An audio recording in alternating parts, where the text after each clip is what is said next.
Today's video sponsor is Be Quiet and their brand new Pure Base 500DX case. This is their first ever case to focus on high airflow, as well as their first ever product to include ARGB LEDs. But as always with Be Quiet, the emphasis is on function rather than form. Though that's not to say the case doesn't look amazing, because it certainly does. Pre-installed are 3 Pure Wings 2 140mm fans, and on the side you get a nice tempered glass panel. There's also a USB 3.1 Gen 2 Type-C connector on the I/O panel, and ARGB LED lighting featured on the front and inside the case. It all comes together very nicely, as you can see, so for more information please check the link in the video description. Welcome back to Hardware Unboxed. It's part 2 of the monthly Q&A for April, and of course we've still got the human malware quarantine going on at the moment, so Monitor Steve is joining us over here. It's actually a different monitor to last time. Last time I put you in a fancy 32-inch monitor, but I've downgraded you. It's only 27 inches this time, so a bit smaller. What's the color gamut like? Still pretty good. You still look nice in purple. Cool. Yep, so that's good. And yeah, so because it's part 2, go back and check part 1 where you can see the first half of the questions that we've answered from the YouTube community tab. And then I think there'll be usually part 3 Patreon questions coming up on the channel soon as well. So yeah, that's pretty much it. Check out the merch. Got to get a plug-in before the questions. Links in the description below to Harbor Boxed and Hammer on Box. And yeah, let's get into it. Next question here from Andy. Given you work with all different kinds of GPUs, graphics cards I suppose, do you have any preferred AIB brand? So add-in board brand, Asus, Gigabyte, all those guys. So design, performance, price, etc. We actually just talked about this on the Patreon live stream. Someone was asking about what our preferred, I think it was motherboard brand was. And basically my answer is I don't have one. There's certainly preferred brands for particular GPU series or chipset series on motherboards. But as a preferred brand in general, I definitely don't have one, because we've seen plenty of examples where MSI make a crap product, MSI make a great product, Asus make a great product, and Asus make a crap product.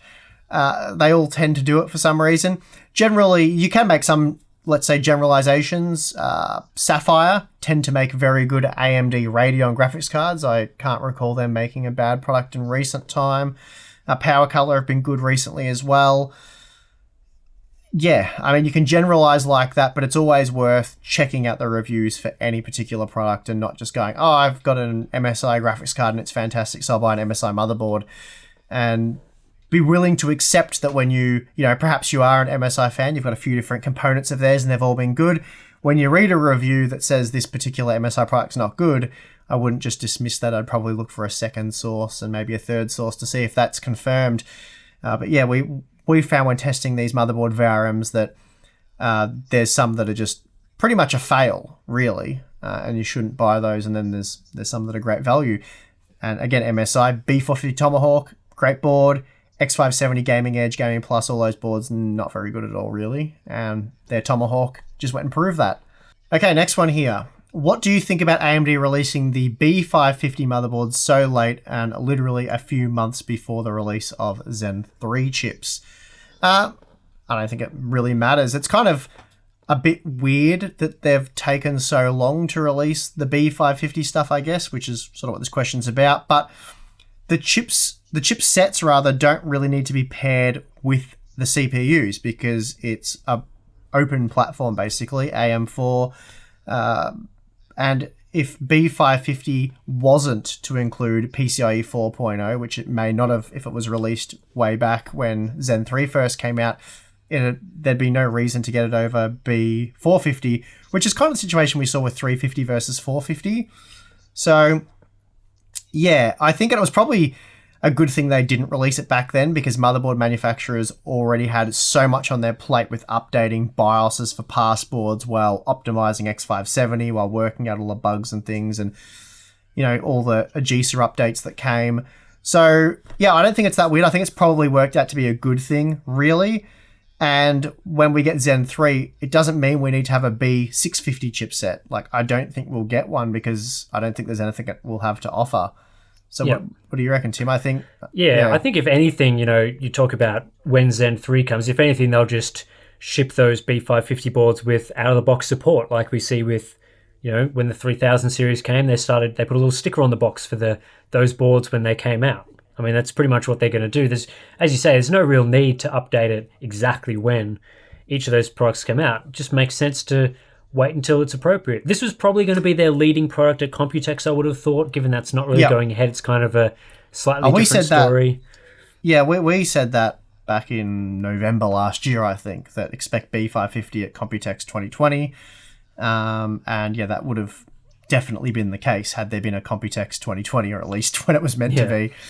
And I think AMD's probably worked out this is a better way of doing it, these sort of staggered chipset launches, because as Tim said, gives them a chance to put that early support for Zen 3 on the box if they're going to do that, but more importantly, get the BIOSes sorted out well ahead of time. So even if they don't necessarily ship with a supporting BIOS, which I'm not sure they will, but they can get all the boards out, tested, working, and then issue a BIOS update, a month or so before the CPUs come out, so people have a chance to update those, and then the ones that ship closer to the release date of Zen 3 will have that updated BIOS. All right, another one for you, Tim. I'm handballing this straight over to you.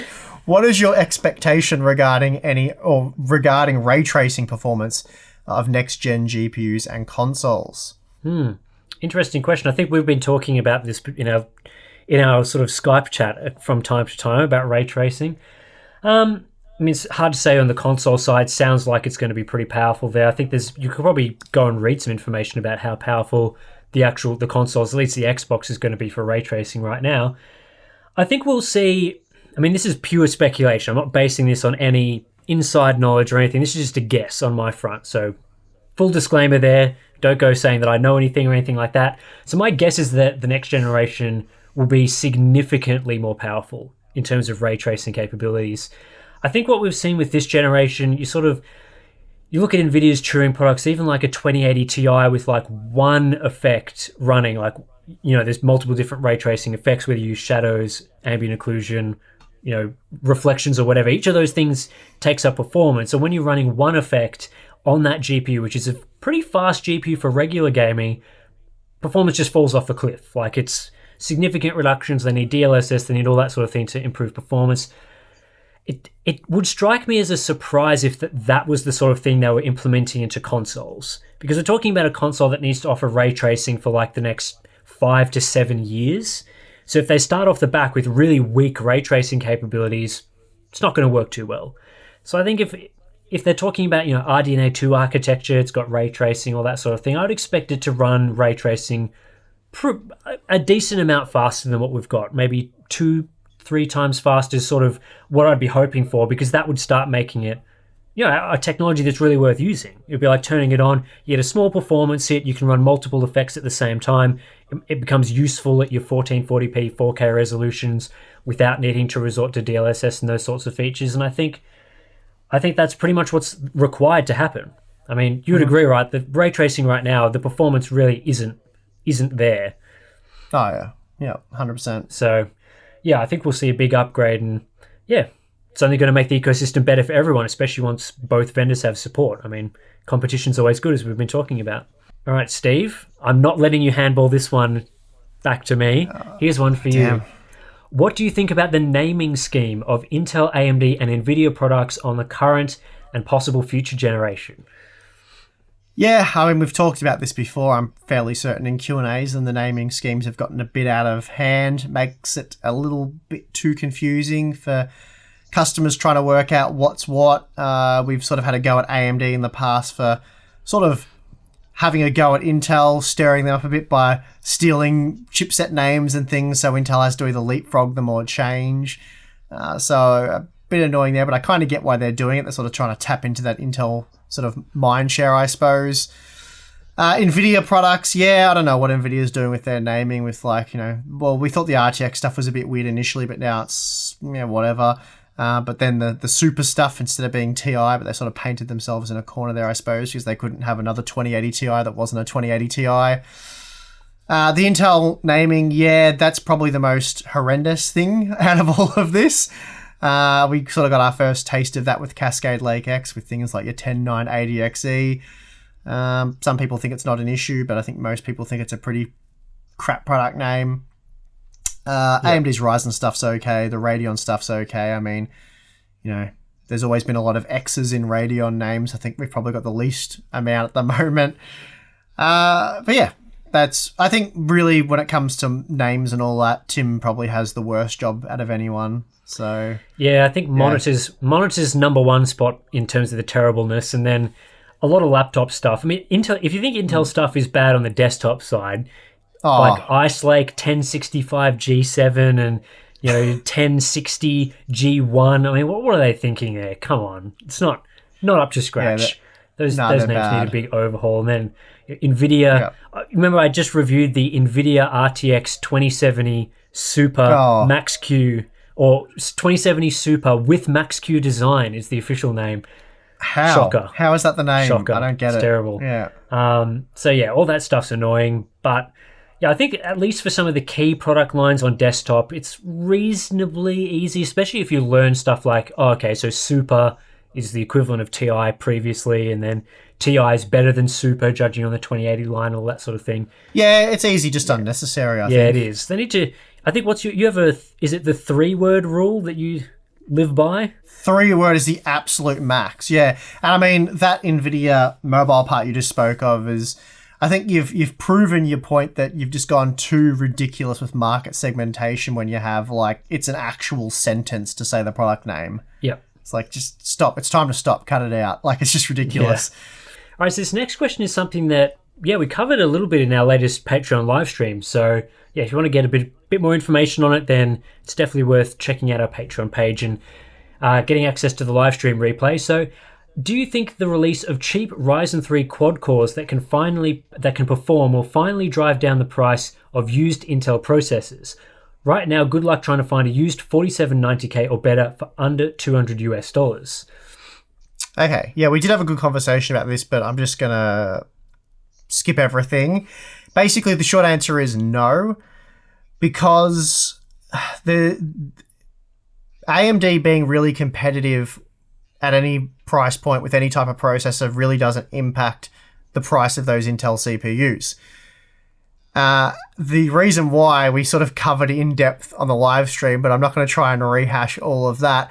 But basically, the Intel CPUs are expensive because people are desperately trying to upgrade their Core i3 processors on those platforms. So there'll be tens of thousands of Core i3 OEM PCs that sold, and people have maybe bought the OEM PCs or been given them really cheap, and those particular OEM PCs will support Core i7 processors. So they can go from, 2 cores, 4 threads, to 4 cores, 8 threads.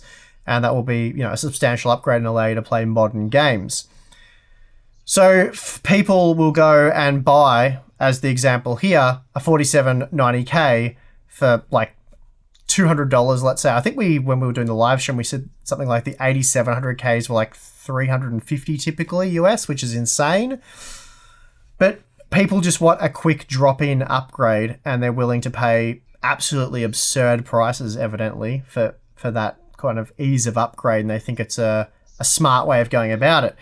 And the 8700K was a perfect example. I can't remember exactly why we gave that example while we were talking about it, but let's go with it here. For the price of a second-hand used 8700K, you can buy a brand new Ryzen 3 3600 with the brand new X570 MSI Tomahawk motherboard, which is an insane combo when you think about it.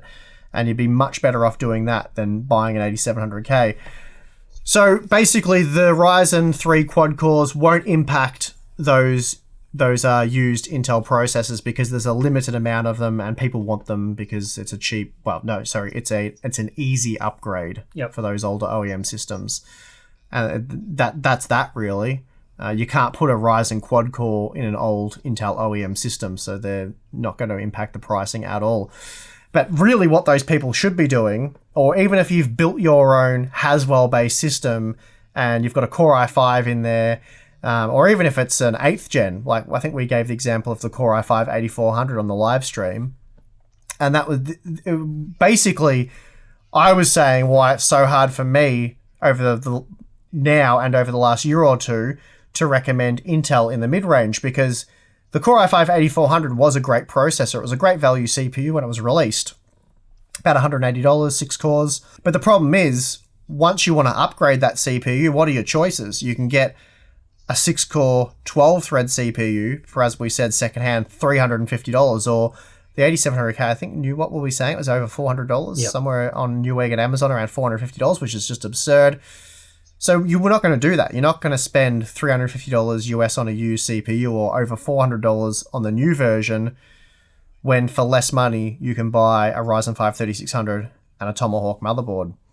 How do you think Intel will respond to the new Ryzen 3 chips from AMD? I reckon they'll discount the used as well soon. Yeah, if only they could do that. I think, let's be honest, I don't think they'll be doing that much. I mean, we're still in the stage, I think, at this point where we don't have any information on sort of the 10th or official information on 10th gen parts, but all the sort of speculation and leaks are suggesting that we're going to get like Core i3s with hyper-threading, and they'll probably be around the same price. I think that's pretty much what we're expecting, and so I don't even think they're really trying to compete, because if they've still got all these capacity issues in terms of like 14 nanometer, they're running those fabs flat out. Do they really want to be selling low volume or low margin Core i3s, or do they want to be selling like $500 Core i9 processors or Xeons in servers? So I don't think they really will be responding or even wanting to respond. They'll just be focusing on high volume or high margin products that will make them lots of money, because that works for them. Just put the i3s out to die and then call it a day. All right, well, I'm going to jump in before you get a chance to finish up there, because you're going to answer this one. Oh, all right. I'm throwing Tim back under the bus. Why do you think Nvidia is buying up chips on 5 nanometer when they haven't even released their 7 nanometer products yet? Why, Tim? This seems like such a non-story to me, because I mean, they're not buying chips that are being made now. They're just buying like allocation at the fab. So basically, TSMC, when they're developing their 5 nanometer manufacturing capacity, it's going to come to a point where they're ready to start selling capacity on that node. They're like, okay, we've got it to a point now where, our specifications are final. We're going to send all that information off to potential customers, and they're going to decide, will I or won't I use this process node? So Nvidia has obviously got those specifications in from TSMC, and they've gone, okay, we want to develop a product on this node.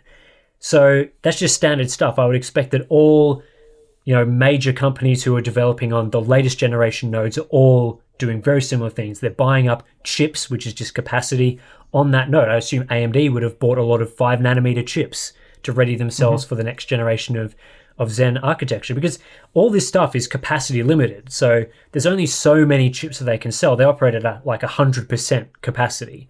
So companies will have to outbid each other. And I don't have a lot of insight into exactly what goes on with those sort of deals, but you would assume that like companies are scrambling to buy as much capacity as they can. We know with 7 nanometer, AMD's been trying to buy like as much capacity as they can to, use with their products. So yeah, it's really not much of a story, to be honest. It's not indicative of, I assume 5 nanometer products will come at some point, but we're just talking about standard stuff in the sort of development cycle.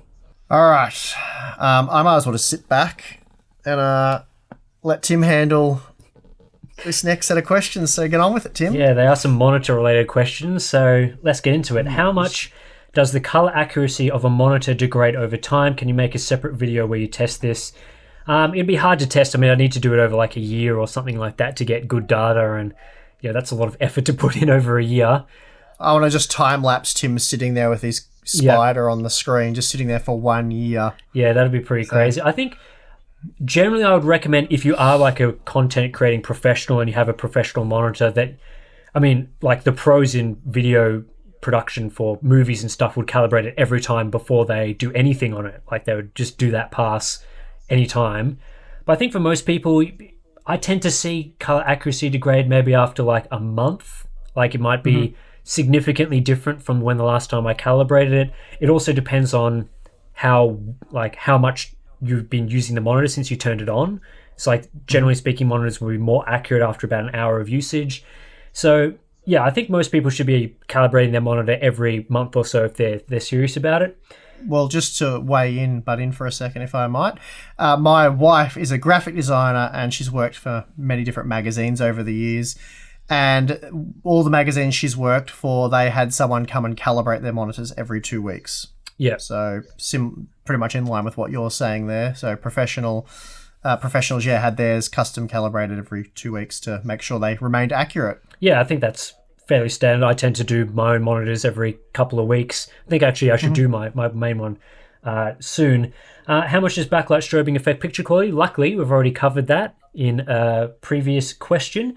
Will you review the ViewSonic XG270? That was the first Blurbusters approved monitor. Some people say it looks like a CRT. It's definitely an interesting monitor. Depends whether ViewSonic wants to send one out. Who knows? Just luck of the draw with that sort of thing. And do color profiles work in games? I can't get a clear answer on it. So color profiles are application specific. It's not like Windows applies a color profile to everything, which is why they tend to be not that great of a solution to fix color accuracy, because it really depends on whether the application allows the color profile to influence things or not. So all your professional apps obviously will allow like a color profile to work because they need to make sure that what they're doing is color accurate. Whereas games, generally speaking, don't support them simply because they tend to apply their own like color grading and all that sort of thing, which there's all sorts of techniques that they use to do that sort of thing within a game. So generally speaking, color profiles don't work with games. I'd be pretty surprised if you could find one that does actually work.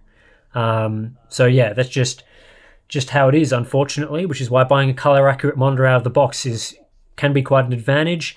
But yeah, there are some things you can do. I think some of the display color profile loader can load some, at least like the grayscale side of the color profile into the GPU. So that can make an influence. Again, it depends on the circumstances. But yeah, generally speaking, games incompatible, unfortunately. Hi guys, I live in a tropical country where ambient temperatures get 30 C+.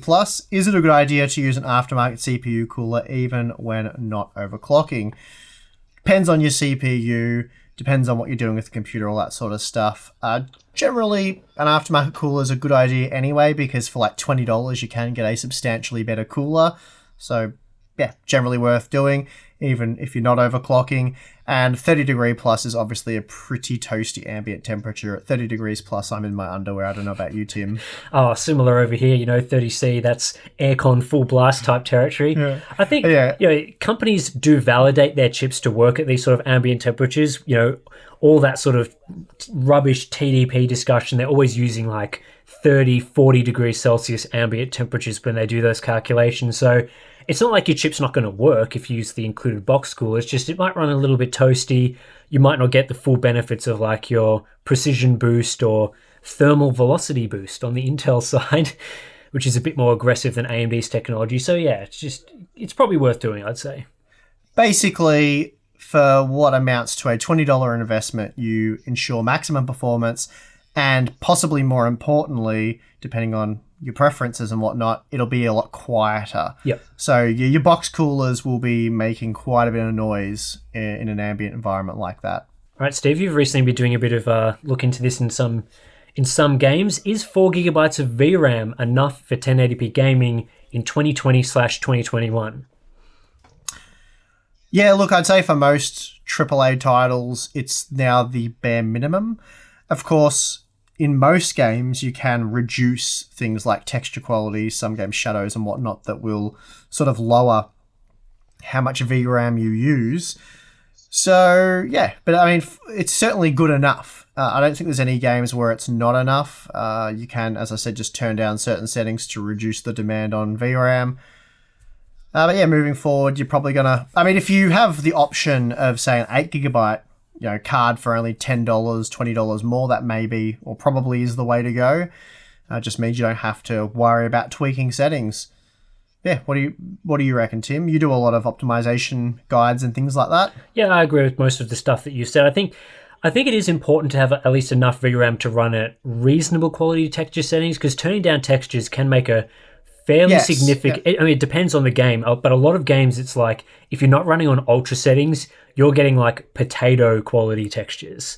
So it's important, but it just depends on the game. But and it also depends on the person. So if you're playing CSGO, Fortnite, those kind of titles, most people playing like Fortnite, even semi-competitively, will run with low-quality textures just because it makes it easier to spot enemies and things like that. Same with CSGO. Pretty much any competitive first-person shooter, it doesn't really benefit you to have realistic-looking textures if you want to, get as many frags as possible or win the round. So, yeah, if you're playing, like I said, CSGO, Fortnite, Rocket League, any of those type of games, then 4 gigabytes is plenty, and I wouldn't worry about the VRAM buffer there. You can probably get away with a 2 gigabyte card. But if you're wanting to play newer games at reasonable settings and sort of, the immersion level, which is what Tim's more into, playing single player games, Assassin's Creed, all that sort of stuff with the settings dialed up to really get invested in the game, then you're going to want at least 4 gigabytes, if not 8. This was a recently heavily upvoted question. We're only just getting to it now. At what age did you two get into tech/computers? We'll start with you, Steve. How young were you? Oh god, we're going back a bit here.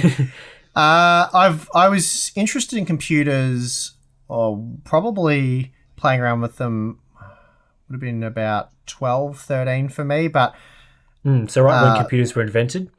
Yeah, sort of the dawn of the computing age.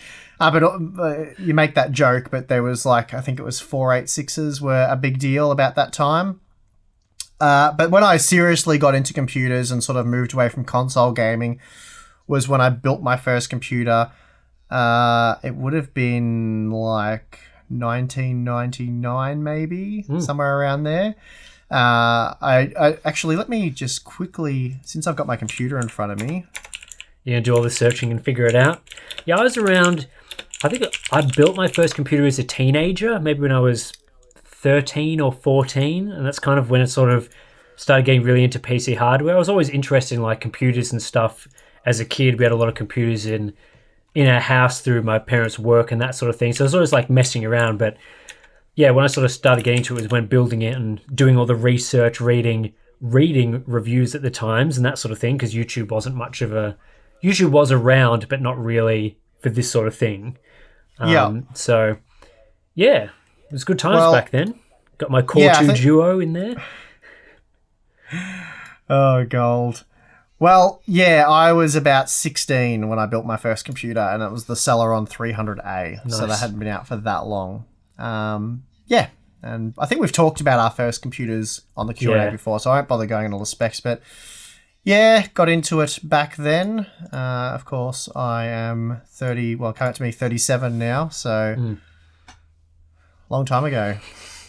All right, next question is, when you make PCs so often as you have, do you have some tips? How do you deal with the 24-pin monstrosity and the front panel cables? Why can't we just connect one cable? That's something we were talking about earlier in the Q&A about the Q&A about the cables. Well, for the 24-pin monstrosity, you use a lot of tweezers. Well, the 24-pin cable generally, I'm not sure exactly what you mean there, but normally it's just... Yeah, I tend to just put it in first, get that out of the way, put cables around it type of thing. I'm not sure what the question sort of referring to. Do you think they mean cable management? Probably, on the back of the cable? Okay, yeah, I often put that in first and then sort of work everything around that. Yeah, that's that. Then we were talking about the front panel cables before. I had a bit of a pain in the butt, but I sort of understand why. Why can't we just connect one cable? As I said, Asus had a little header that you connect everything to outside the case, which was easy, and then you pop the header on. That was cool. That came with a lot of their motherboards. But yeah, they're not too bad. I mean, they're not really too bad. If you're doing it all day, every day, you'd probably do it with your eyes closed. And if you've got to do it once, you've got to do it once. So it's not really a big deal. But beyond that, just take your time, research, make sure everything's compatible before you start building. And yeah, you should be fine, really. Building a computer is not terribly difficult. As I said, I did my first one having no idea about computers when I was probably almost 16. And it was very hard to research back then compared to today. Today, there'd be endless, very high quality tutorials, probably not by a certain media outlet, but not the meme guide. But there'll be plenty of high quality how to build PC guides that will take you through step by step in varying degrees of detail. So Yep. find one that works for you, and you can probably watch that as you go on your phone or something. But it's, for the most part, it's just like goes together like Lego, doesn't it, Tim? Pretty much. And that about does us for the YouTube questions for the Quarantine Special Edition number 2 of the Hardware Unboxed Q&A series. It's interesting having Monitor Steve here, but I think it's been working pretty well. No major issues, and that'll be good to go for the next couple of months as we still struggle through this a little bit. But yeah, hopefully you all enjoyed the questions and everything. How's it been going on your end over there? Enjoying your place? Yeah, nice and remote. Yeah, it's fine. No, not too many issues, so certainly can't complain. Nice. Yeah. And yeah, I guess that's just pretty much it. Subscribe, like the video if you enjoyed it, leave a comment with your thoughts, sign up to Patreon, get some merch, all the usual stuff. So much stuff. There's so much stuff to talk about at the end of these videos these days. You know, if we start adding like another couple of things, you know, we spend 5 minutes on these outros. We need credits, like all the things we want to talk about. So I think we'll have to cut it up there. Yeah. Nah, that'll do. Thank you very much for watching, as always. Yep. I'm your host, Tim. Yep. I'm your host, Steve. Monitor Steve. And yep, I'm your host, Monitor Steve. See you guys again next time.